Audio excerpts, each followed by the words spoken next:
travel conditions. A little bit of elevation change, I think, will play a big role tomorrow morning. The higher up you are, the more likely you are to have slow and slick travel conditions. Mohawk Valley, Lake George, Saratoga area, probably close to freezing, capital region as well. So certainly some issues with at least pockets of freezing rain. Areas south of Albany, though, in the Hudson Valley likely will be all rain. I'm thinking 32, 33 at 8 o'clock, only about 34 at noon, but at this point transitioning over to rain or showers, and everything tends to wind down, I think, through the afternoon, becoming more of a drizzle as the numbers very slowly creep up through the 30s. Wind advisory has been hoisted for the higher elevations of northern Berkshire, Bennington, and Rutland counties. There'll be a brief period Thursday morning with a very strong east to southeasterly wind flow coming around the northern side of the storm, which will be to our south. Some 40-50 mile-an-hour wind gusts mainly in the hills here, and this will be interesting on how that impacts the precipitation amounts in the Hudson Valley. Very often when we see these strong flows coming in like this, you get a significant downslope component. The wind hits the eastern slopes, it's forced to rise, but on the western slopes it sinks, it compresses and warms, and that tends to dry the precipitation out. So that's one of the reasons why I have this kind of strange snow contour here, including the capital region right up into Washington County, thinking we may see a bit of drying. So in terms of snow with this system, still not expecting any blockbuster amounts.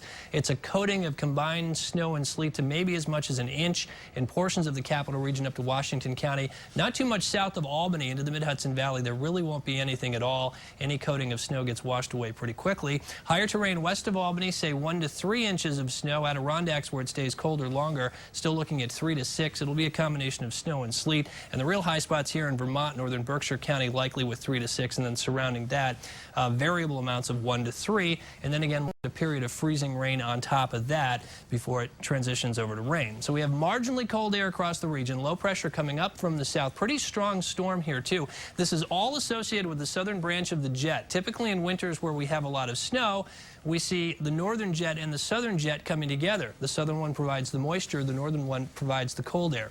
That, of course, has been lacking all season and is the case again in this scenario. So we've got basically a lot of warm air trying to flood the northeast aloft, and that's a setup for mixed precipitation going over to rain.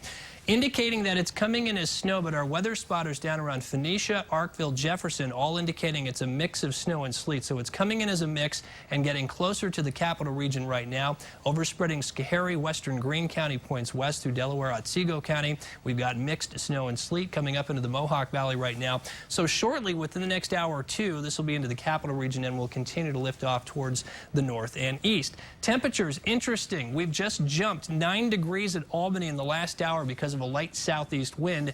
The air, though, fairly dry, so as we start precipitating into that, there'll be some evaporative cooling. I think these temperatures will head right back down to near freezing. Glens Falls at 25, but look at Poughkeepsie at 40, Pittsfield 33, so the numbers are across the board, and that again will lead to a lot of different precipitation types. 1 o'clock in the morning, it's all coming in from the south. Pink indicates the mix, blue indicates the snow, the greens, the yellows, that's the rain. Heaviest through the morning, and then as we get through noontime in the early afternoon, it kind of pulls out, so we'll see things tapering down. Now Friday we get hit with a second system. Early in the morning, it's likely warm enough, so the bulk of it will be rain. That'll be commute time on Friday, but cold air will start flooding in behind that, so a switch over to snow showers. Could be some accumulating snows Friday afternoon, Friday evening, Adirondacks, western Catskills, and especially the higher terrain in Vermont, as we may see some upsloping developing there, but the capital region won't see much coming up on Friday. Here are the details of the forecast now. 40 on Friday, but we drop. The cold is here this weekend, mid to high 20s Saturday, and only 20, but quiet conditions coming up on Sunday.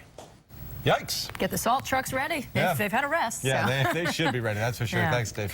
All right, well, we've got late developments coming out of Mississippi tonight where the outgoing governor has pardoned dozens of convicted killers, and we'll tell you what a judge now says should happen. Also ahead, it was like a scene out of a James Bond movie, the high-speed, high-tech bombing that killed a nuclear scientist in Iran. We'll have details. Stay with us.